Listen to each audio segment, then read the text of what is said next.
Oke, halo teman-teman. Kita mulai pertemuan kedua ini. Chapter 2 kita membahas mengenai non-current liability. Nah, di dalam non-current liabilities itu terdapat beberapa jenis pada umumnya, yaitu bonds payable atau utang obligasi. Kemudian ada long term notes payable atau utang wesel jangka panjang. Lease liabilities, ini leasing. Kemudian pensiun liabilities. Kemudian mortgage payable atau utang hipotek. Utang hipotek itu menggadaikan aset, peminjam itu menggadaikan aset, dan hutang hipotek itu biasanya mendukung si long term not payable ini. Nah, ketika ingin mengutang jangka panjang harus ada aset kan yang digadaikan sebagai jaminan. Seperti itu teman-teman. Apa bedanya non current dengan current liabilities? Itu kalau non current dia bersifat lebih dari 1 tahun. Dia lebih dari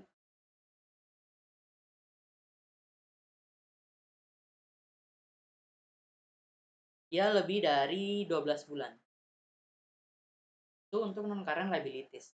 Tapi untuk current liabilities atau utang jangka pendek itu kurang dari 12 bulan. Tapi sekarang kita membahas yang ini, lebih dari 12 bulan. Ini non current liability. Oke, lanjut. Bonds payable, kita pembahasan pertama obligasi. Ini tipe-tipe dari obligasi.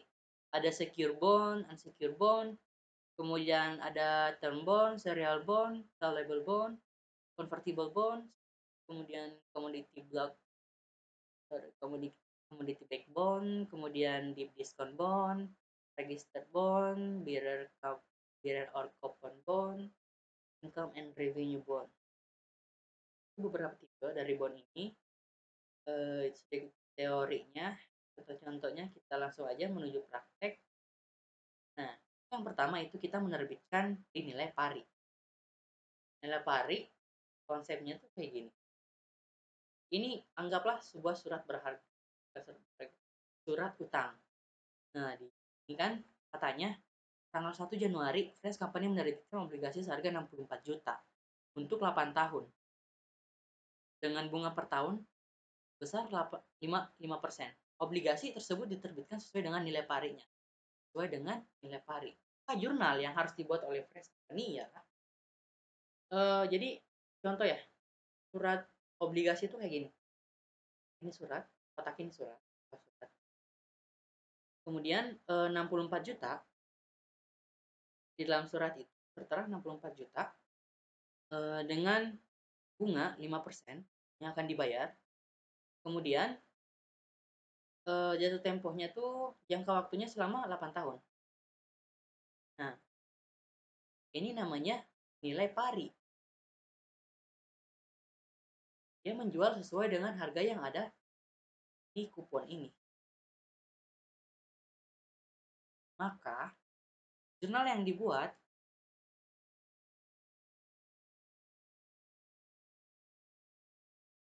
ini. Pertama, tanggal 1 bulan 1 2022 ini penerbitan, dia tuh menjual di harga 64 juta sesuai nilai pari. Oke. Di tanggal 31 di tahun yang sama bulan 12 dia mengakui bunganya sebesar 3,2. Nah, sekarang kita masuk ke konsep bunga dan konsep nilai nilai wajar atau nilai sekarang. Nah, sekarang kita berbicara mengenai ini kan 64 juta. 64 juta ini merupakan nilai yang akan dibayar di 8 tahun ke depan. Kalau dari sekarang 2022, 23, 24, 25, 26, 27, 28, 29. Berarti 64 juta ini yang akan dibayar di tahun 2029. Tapi kita mau hitung dong, di tahun 2022, di harga 64 juta ini, itu setara dengan nilai berapa? Berapa nilai sekarang dari 64 juta? Bingung kan? Apa nilai sekarangnya? Nah, untuk mengetahui itu, maka ada konsep yang disebut time value of money. Jadi kita menarik si 60 juta ini untuk nilainya 64 juta kita tarik ke 2022. Akan sama dengan harga berapa si 60 juta ini, 4 juta ini. Nah, maka untuk cara mengetahui present value, jadi sebutnya present value, karena kita menarik harga yang mendatang ke harga yang sekarang. Untuk mengetahui, kita punya rumus present value. Sebelah kiri, present value. Rumusnya itu dibagi dalam kurung 1 ditambah interest. Bunga pangkat N atau periode. Periode. Ini rumusnya. Nah, jadi bunga itu, bunga yang tertera dalam kupon ada berapa? Karena kan dia menjual di nilai pari ya. Jadi patokan kita ke nilai kupon 5%. 5% kita masukin ke sini jadinya ini 5%. Kemudian periode 8 tahun. Karena dia hanya membayar bunga setiap tahun aja. Berarti mengikuti periode jangka waktunya 8 tahun, berarti dia membayar bunga selama 8 kali. Kan? Berarti N-nya itu besar 8. Ini hitungannya masukin jadi hasilnya ini 0,6768 gitu. Nah, hasil dari perhitungan present value ini kan dikaliin untuk mendapatkan present value daripada prinsipal ini atau si nilai nominal.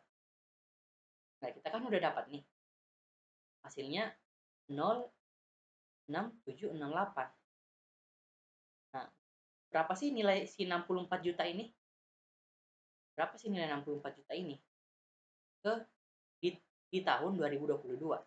Ternyata nilai 64 juta ini sebesar, ini dikali aja, jadi hasil present value tadi kali ke nominalnya. Berapa hasilnya? Hasilnya 43 juta. Hasilnya 43 juta. Inilah nilai di tahun 2022. Ini nilai di tahun 2022. Ternyata nilai di sini 43 juta. Ternyata 64 juta ini di waktu yang akan datang besar, 64 juta di tahun 2029 itu setara dengan 43 juta di tahun 2022 dengan tingkat bunga persen. Seperti itu logika berpikir mengenai time value of money itu untuk nilai nominal, present value atas nilai nominal. Nah, kemudian kita masuk ke prinsip present value si bunganya.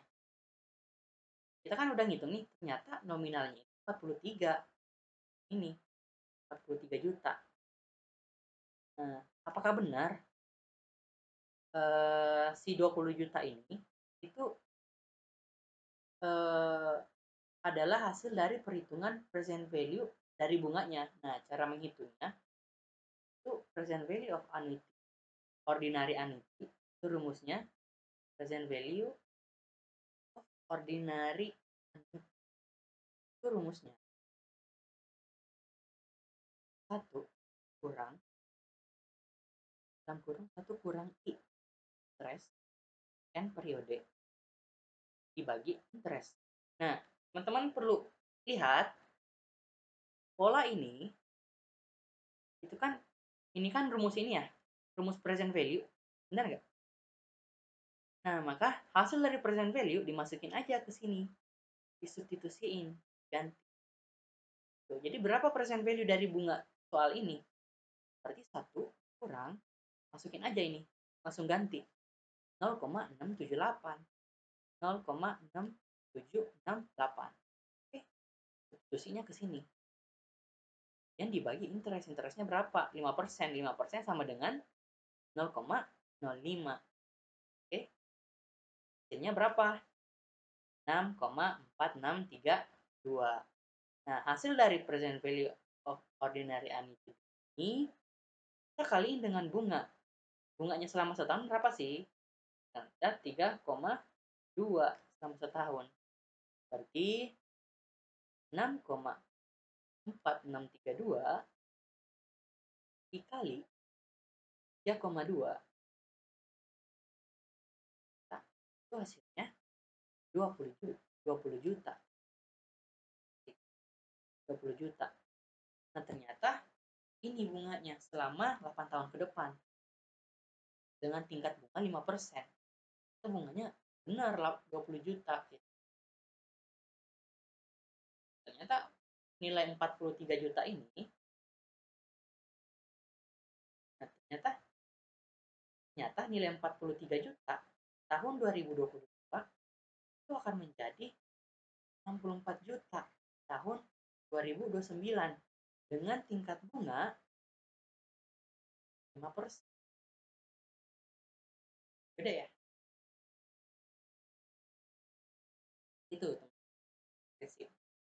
Nah, maka kita ketemukan kenapa si harganya ini sampai 64 juta. Ternyata ada komponen 43 juta dan komponen 20 juta sebagai bunga. Makanya di sini di jurnal itu kita menjurnal sebesar interest expense. Interest payable sebesar 3,2 juta. Kenapa? Karena kita hanya menjurnal bunga yang dibayar aja. Jadi bunga pokoknya itu 3,2 juta.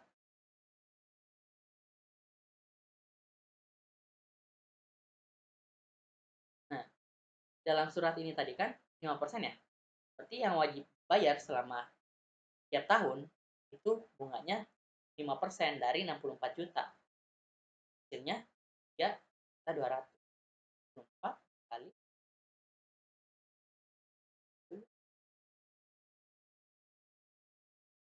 64 juta kali 5%.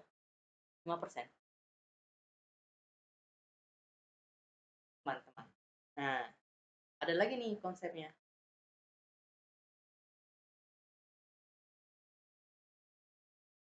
Interest expense kenapa dihitung atau disesuaikan di tanggal 31? Ini kita ilustrasikan tanggal 31 itu penutupan buku dari Fresh Company.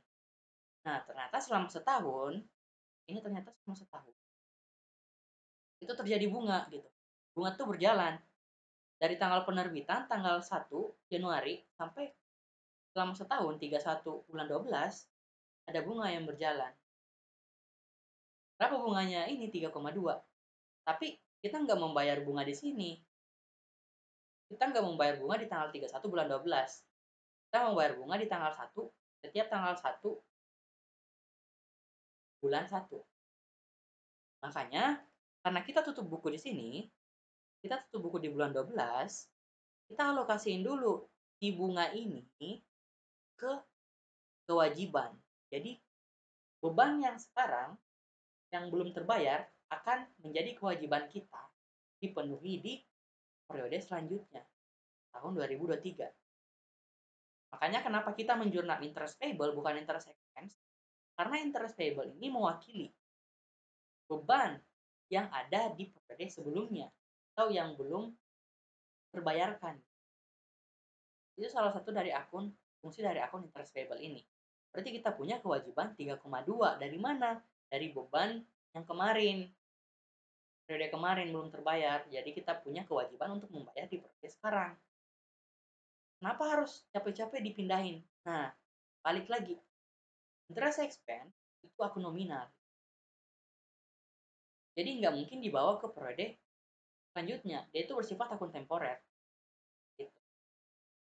Satu lagi, kenapa apakah cuma itu pertimbangannya? Nggak cuma itu. Karena prinsipnya dalam akuntansi, beban yang sekarang itu nggak boleh dibawa ke beban yang akan datang.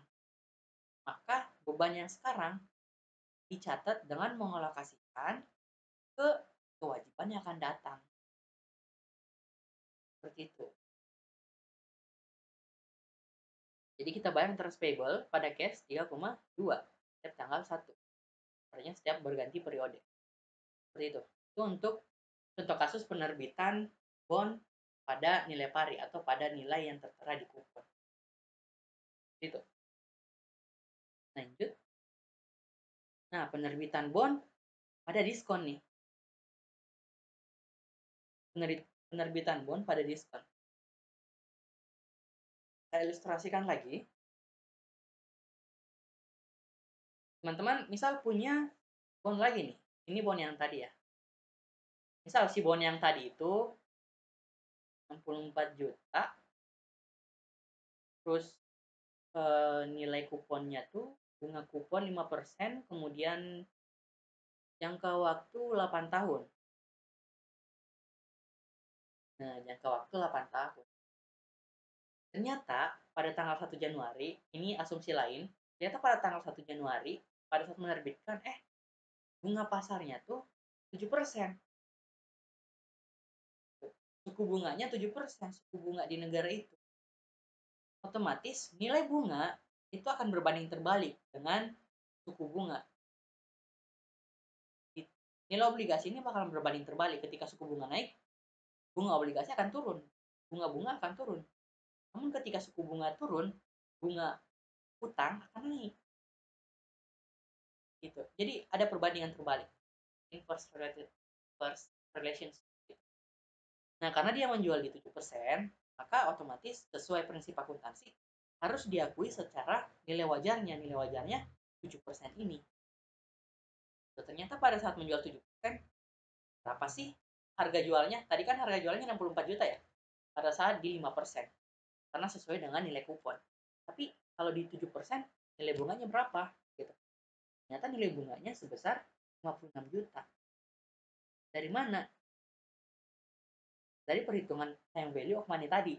Kita menghitung nilai yang akan datang dulu gitu. 64 juta ini kita tarik lagi. 64 juta yang akan dibayar tahun 2029 itu kita tarik lagi ke tahun 2022. Kita tarik nih. Berapa sih nilai 64 juta ini dengan tingkat suku bunga 7%? Tadi kan 5% ya, makanya sampai 43 juta. Nah, tadi kan 43 juta dengan nilai bunga 5% kan, sesuai dengan nilai kupon. Nah, sekarang kita mengikuti nilai pasar. Oh ya, ini 5% karena saat itu juga suku bunganya lagi setara gitu dengan nilai kupon 5%. Jadi nilai pasar sama 5%, nilai kupon juga 5%, jadi setara. Makanya perhitungannya tetap 5%. Itu dinamakan nilai pari. Nah, tapi ini situasi yang berbeda. Kita menjual di 7%, yang dimana 7% itu nilai pasar gitu. Dan ada gap antara nilai pasar dengan nilai kupon. Nilai kupon 5%, nilai pasar 7%. Maka berapa sih nilai 64 juta di tahun 2029 dengan berapa harganya gitu. Setara berapa di tahun 2022 si 64 juta ini dengan menggunakan bunga persen. Oke. Nah, kita hitung dulu nominal si 64 juta ini berapa. Ternyata di dalam perhitungan ini nominal si 64 juta di tahun 2029 itu 37. Kan? 37 ternyata 37 juta. Menurun ya? 64 juta dengan bunga 7% itu setara nilainya sekarang 37 juta doang. Itu. Berapa bunganya? Bunganya yang 3,2 itu kita dikalipatin. Ini kan rumusnya tadi 5% ya di sini. Sekarang kita sesuaiin dengan 7%. Kita suku bunga. Dijual 7%. Maka ketika hasil dari present value of unit itu sama dengan 5,6 5,9713 itu dikali dengan bunga pokoknya, bunga pokok 3,2 dapat dari 5% kali 24 itu sama dengan 19 juta ternyata. Ternyata 19 juta bunganya. Itu tingkat bunga 7%.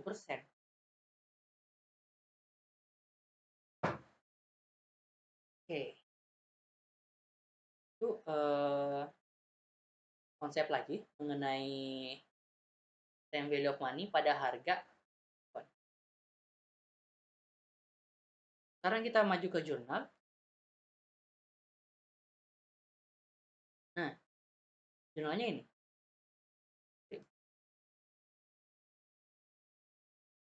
Nah, ini. Oke, tanggal 1 ya. Tanggal 1 itu kita menerbitkan. Tanggal 1 sebesar 56 juta. Oke, karena kita mengikuti ini.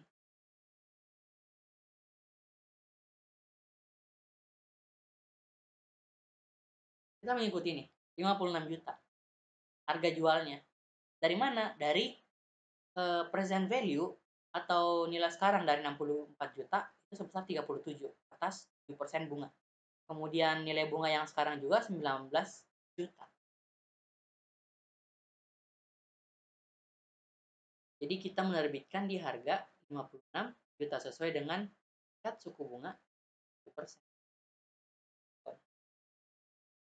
Kemudian di tahun yang sama kita sama kayak yang tadi, kita membuat jurnal untuk mengalokasikan beban yang sekarang, beban bunga yang sekarang ke kewajiban kita, kewajiban bunga. Kenapa? Karena kewajiban bunga kita, karena bunga itu dibayar setiap tanggal 1 periode mendatang, tanggal 1 bulan 1. Nah, karena expense-nya nggak boleh dialih, nggak boleh dibawa sampai periode selanjutnya, maka dialihin dulu ke menjadi kewajiban. Sekarang 3,2. Seperti itu, teman. Oke, sampai sini paham ya? Dan premium. Oke, jika jika diskon itu terjadi ketika harga pasar 7%, harga pasar lebih tinggi daripada harga kupon. Tapi premium itu terjadi ketika, saya gambar dulu, saya gambar lagi, ini kuponnya, kupon obligasinya, itu 8 tahun, 5%. Si kupon ini itu ternyata dijual pada saat nilai bunga pasar atau suku bunga 3%. 3%, kan? Berarti terjadi premium gitu. Sesuai yang saya bilang tadi, konsep inverse relationship, ketika suku bunga naik, itu nilai bunganya itu bakalan turun. Juga sebaliknya. Nah, ternyata sekarang si nilai pasarnya yang lebih kecil daripada si nilai kuponnya. Jadi terjadi premium. Nah, maka terjadi premium, kita hitung lagi di tahun nilai 64 juta yang akan kita bayar di tahun 2029 itu berapa? Berapa nilainya sekarang tahun 2022? Dengan tingkat bunga sebesar 3%. Berapa? Nah, ternyata hasilnya si 64 juta ini atau si nilai nominal itu di dalam tingkat bunga 3% itu nilainya 50 juta. Nah, ternyata nilai sekarangnya 50 juta. Berarti eh, gede kan yang diterima, belum lagi nanti terima bunga.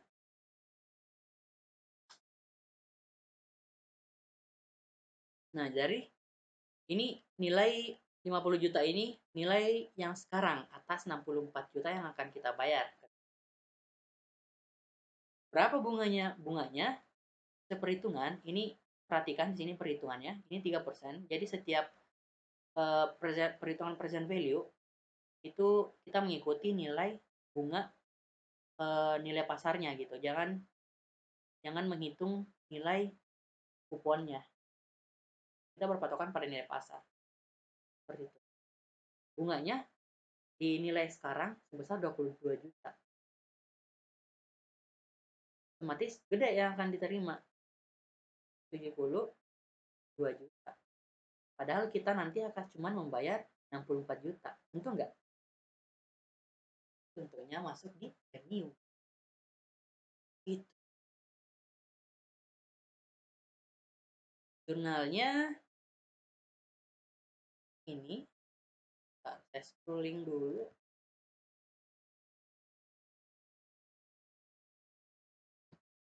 Jurnalnya seperti biasa. Ketika dia menerbitkan, maka kita mencatat di harga jual pada nilai pasarnya. Nilai pasarnya ini 72.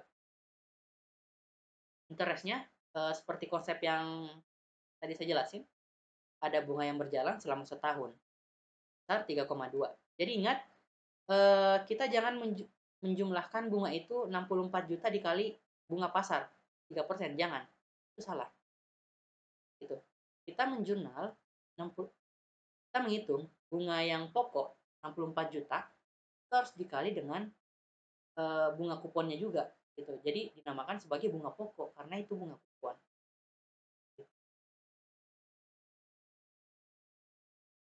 Oke, sama ini konsepnya sama. Kita membayar di awal periode lagi. Nah, ini contoh kasus lagi. Bagaimana ketika pengen nerbitin obligasi dengan kupon 64 juta nilai nominalnya, kemudian jangka waktu 8 tahun dengan tingkat bunga 5%, kupon 5%, jatuh temponya, bukan jatuh tempo, si bunga itu dibayar di setiap tanggal 1 Juli sama 1 Januari. Ini perhatikan, ini pembayarannya. Tadi kan pembayarannya cuma 1 kali setahun aja ya. Ini pembayarannya 2 kali setahun. Tanggal 1 bulan Juli sama tanggal 1 Januari. Nah, terus ini contoh soal menjual di nilai pari. Nah, ketika kita menerbitkan di antara salah satu tanggal kupon ini, itu kita nggak menjurnal bunga. Kenapa? Karena belum ada bunga yang berjalan di tanggal 1 ini. Bunga berjalan, konsep dari bunga berjalan, itu dari kita menghitung dari tanggal pembayaran. Misal dari sini, dari tanggal 1 bulan 1, tanggal pembayaran bunga, itu kita menghitung dari sini mulai berjalan. Nah, ketika kita menerbitkan pas di tengah-tengah, pada saat bunga berjalan, berarti udah ada bunga dong yang berjalan. Berapa nih? Misal, seperti contoh soal, 1 April misal. Nah, misal di sini 1 April. Nah, ternyata dari tanggal 1 April ke tanggal 1 Januari, dari tanggal 1 Januari ke tanggal 1 April, itu ada bunga berjalan selama 3 bulan. Nah, berapa bunga ini? Besar 64 juta dikali 5% dikali 3. 3 itu bulan. Bulan berjalan. Per 12. Hasilnya berapa? 800.000. Berarti ini bunga yang berjalan. Yang diakui pada saat penerbitan. Jadi ini masih penerbitan di 2 jurnal ini. Kenapa tadi nggak ada penerbitan? Karena kita tuh menjual atau menerbitkan itu di sini di tanggal 1 bulan 1. Sementara kasus yang sekarang kita menerbitkan bukan di tanggal kupon, tapi di tanggal lebih 3 bulan dari tanggal kupon. Berapa bunga yang diakui? 800 juta. Seperti itu. Tapi bukan berarti 800 juta ini milik kita seutuhnya. Kenapa? Dialokasikan dulu menjadi kewajiban. Kenapa? Karena di tanggal 1 bulan 7 itu kita punya kewajiban membayar 1,6 juta. Intinya di setiap tanggal kupon ini kita tuh membayar 1,6 juta. Makanya kita mendapatkan cash dari interest payable. Interest payable ini nanti dialokasikan kembali ke 1,6 juta. Jadi kita membayar 1,6 juta atas interest expense 800 ribu dan interest payable atas bunga yang tadi besar 800 juga. Itu. 800 ribu ini dari mana? Interest expense. Tadi kan kita baru cuman mengakui 3 bulan bunga. Nah, otomatis untuk sampai ke sini jalan lagi 3 bulan. Gitu. Jadi kita mengakui bunga di sini 800, kita juga mengakui bunga di sini 800 hingga ke sampai tanggal bayaran bunga pada tanggal 1 Juli. Oke. Ya, sampai sini. Ini baru konsep nilai hari. Dengan menerbitkan di antara tanggal jatuh tempo. Itu, teman.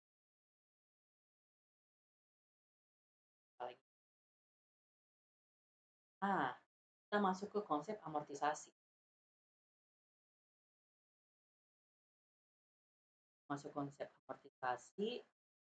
Jadi ini rumus dasar, teman-teman. Perlu diperhatiin. Bond interest expense kurang bond interest paid menghasilkan amortisasi. Perlu dilihat bond interest paid ini itu mengacu pada bunga kupon.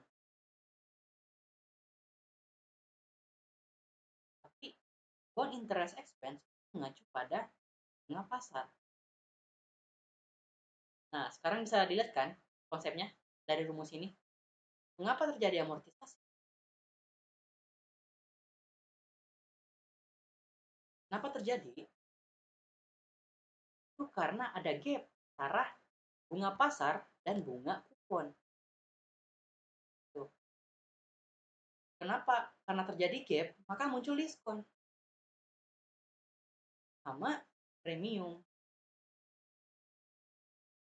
Gitu.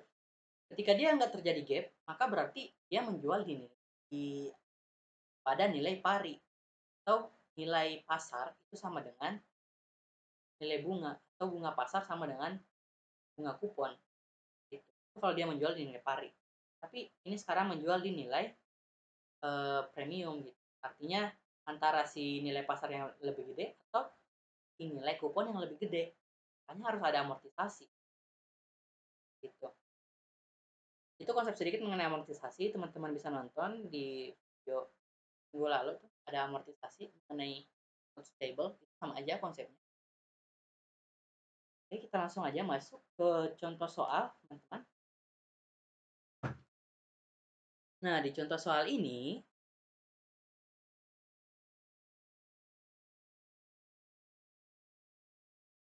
amortisasi bond at discount. Jadi berarti contoh untuk amortisasi pada diskon. Kita buat dulu. Nah, misal harganya. Harganya tuh 64. Kan? Soal 64. Ini kertasnya, anggap aja ini kertas obligasi. Kertas obligasi. 8 tahun dengan bunga 5% dibayar setiap tanggal 1 bulan 1, tanggal 1 bulan 7. Oke, ini tanggal pembayaran bunga. Nah, ternyata kupon ini itu kemakan sama bunga pasar sebesar 7%. Dia menerbitkan di harga pada saat suku bunga sedang naik-naik 7%. Sementara bunganya cuma 5%, otomatis terjadi diskon.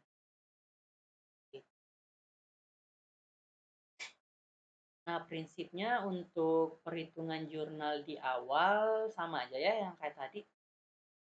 Ini saya akan terangin mengenai fokus ke amortisasi. Nah, ini jurnal awalnya kan.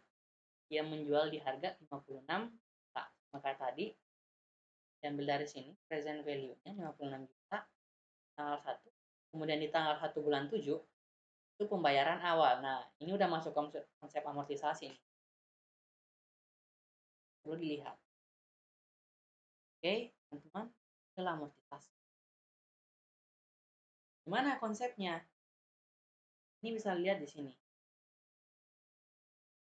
Menggunakan table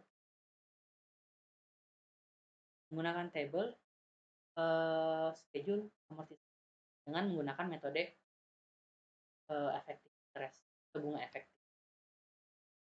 Nah, kita mulai hitung dari awal nih, tanggal 1 2022. Berapa nilai jualnya gitu? Berapa nilai terbitnya? Ternyata nilai terbitnya 56 juta. Oke. Nah, kenapa sih harus diamortisasi? Gunanya amortisasi. Kita kan beli di harga ini ya, diskon. Berarti kalau diskon, kalau kita beli di harga 56 juta, itu setiap tahun atau setiap pembayaran kupon, dia tuh bakalan naik sampai di titik ujung harganya setara dengan harga nominal sebesar 64 juta. Itulah fungsi dari amortisasi ini. Dia melakukan penambahan nilai atas uh, nilai jualnya gitu, karena terjadi diskon. Jika terjadi diskon, maka amortisasi itu berfungsi untuk menambah nilai si bonds payable itu. Tapi ketika terjadi premium, itu dia akan begini. Jadi dari nilai yang tinggi ke nilai yang rendah. Kalau dari nilai 70 dijual, ternyata bukan ternyata sih, tapi harus diturunin sampai 64 juta ke nilai nominal. Jadi fungsi dari amortisasi itu untuk eh, mengembalikan si nilai jual 56 juta ke nilai nominal 64 juta, karena di akhir periode kita akan membayar si nilai nominal ini 64 juta, bukan yang 56 juta yang dibayar. Itu teman-teman. Oke, kita membayar 56 juta. 56 juta. Nah, ini cash paid-nya. Cash paid itu didapat dari pembayaran bunga pokok. Jadi dari 64 juta kali berapa tuh? 5% ya tadi. 5% bunga pokoknya ini yang dikupon, kemudian dikali 6/12. Kenapa? Karena kita tuh cuma membayar kupon itu setiap 6 bulan sekali, berarti dibagi 6 bulan. Makanya rata nih ke bawah. Nah, bisa dilihat ini 56 juta pada akhirnya akan menjadi 64 juta sesuai dengan nominal. Kemudian interest expense itu didapat dari si nilai ini, nilai pasar itu dikali dengan bukan utang, tingkat bunga pasarnya. Berapa tuh tadi? 7% ya, kalau nggak salah. 7%. 7%, kemudian dikali lagi 6/12, karena bunganya itu berjalan 6 bulan doang. Gitu. Gitu. Jadi interest expense, bunga pasar dikali dengan nilai pasar, tapi untuk cash paid, bunga kupon dikali dengan nominal kupon. Itu kuncinya. Balik lagi ke rumus yang ini, yang awal tadi. Ini yang pertama ini untuk kolom cash paid. Sorry, kembali. Yang pertama ini untuk kolom ini interest expense. Yang kedua ini untuk yang cash paid. Itu konsepnya. Oke, gimana nih? Tadi diskon ya. Nah, ini diskon. Ini kan tabel diskon. Saya mau bandingin dengan tabel premium. Kan kita masuk contoh premium ya. Tabelnya di sini. Lihat nih. 73 lebih tinggi kan dari nilai nominal, pada akhirnya dia akan mencapai 64 juta juga. Jadi bisa dilihat ya perbandingan antara premium dan diskon. Kita lanjut ke kasus premium lagi, untuk amortisasi. Untuk kasus premium,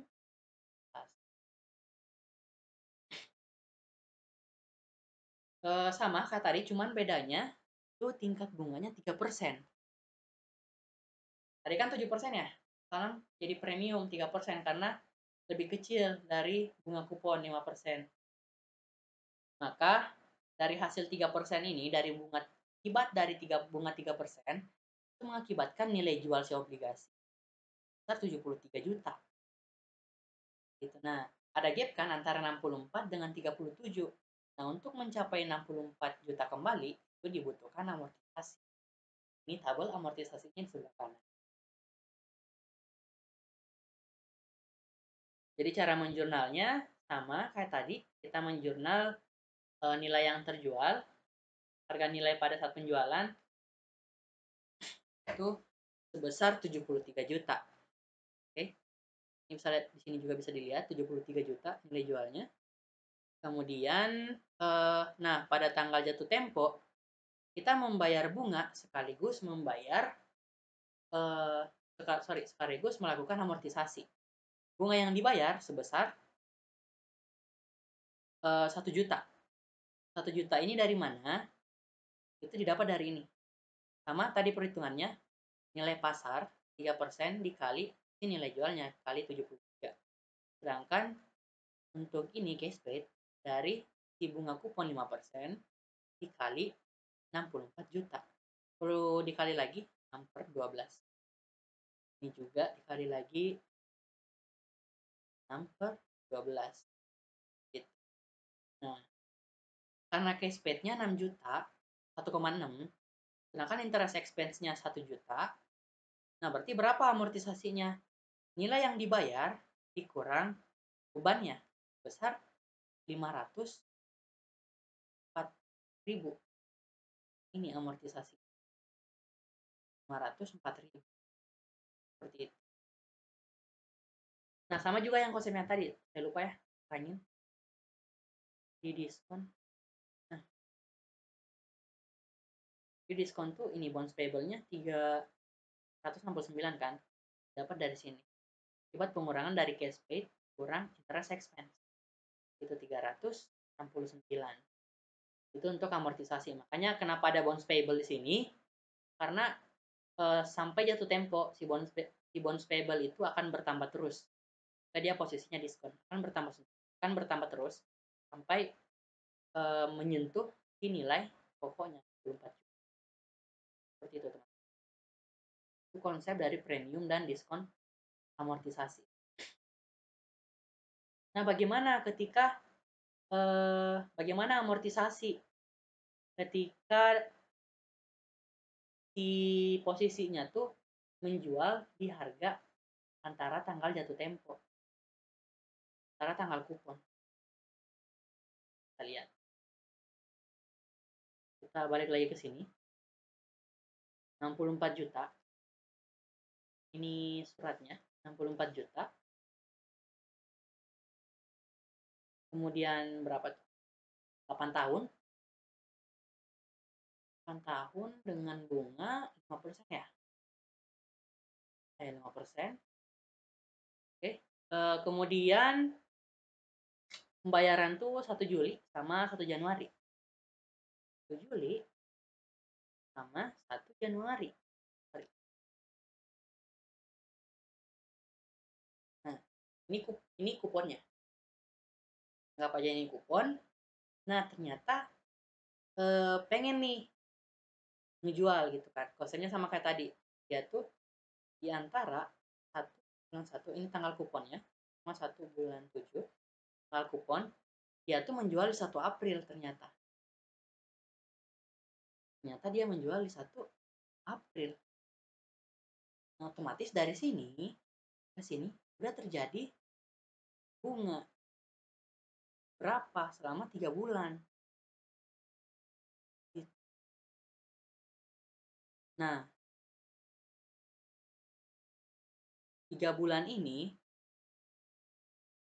kita mengakui 64 juta sama kayak tadi yang saya jelasin di awal dikali 5% kali 3 bulan karena baru 3 bulan yang jalan. Oke. Katakan diterbitkan pada harga 56 juta. Oke, jadi diterbitkan di harga 56 juta, harga jualnya 56 juta. Ternyata sudah jadi diskon kan? Karena lebih kecil nilai jual daripada nilai nominal. Gitu. Maka terjadi diskon, ada harus amortisasi nih. Kita harus melakukan amortisasi agar si nilai 56 juta ini kembali menjadi 64 juta pada saat jatuh tempo. Jatuh temponya kapan? 1 Januari ke 8 tahun 2029. Jadi di 2029 udah menjadi 64 juta. Seperti itu. Nah, kemudian perlu dilihat lagi ini perhitungannya sama kayak rumus yang tadi. Jadi untuk bond interest atau beban bunga, interest expense itu untuk mendapatkan amortisasi, jadi kita harus ngurangin si beban bunga dikurang eh, interest yang dibayar, bunga yang dibayar gitu. Berapa beban bunganya selama 3 bulan? Ternyata beban bunga yang terjadi selama 3 bulan 56 juta harga jual dikali 7% tingkat bunganya per 3 per 12 karena baru 3 bulan. Berapa? Sama dengan 987.000. Nah, ini udah ketahuan interest expense-nya. Kemudian eh 900 ya. Nah, kemudian kita menghitung berapa yang dibayar. Yang dibayar 64 juta dikali 5% kali 3 per 12, 800 kan. Ini kan kita bayarkan tadi di awal pembelian 800.000. Nah, untuk mengamortisasi itu kita kurangin beban kita, beban bunganya itu 987 dikurang 800. Maka nilai amortisasinya 187. Ada amortisasi pada tanggal tanggal kupon tanggal 1 bulan 7 sebesar ini 187 gitu. Sekaligus kita membayar bunganya gitu, bunga pokok mana seperti itu. Oke, itu untuk diskon premium sama aja konsepnya, ini sama aja rumusnya, kan bedanya premium.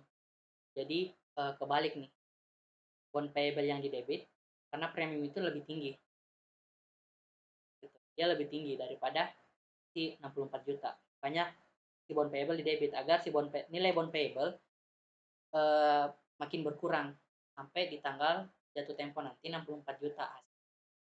Gitu. Ini amortisasinya dapat dari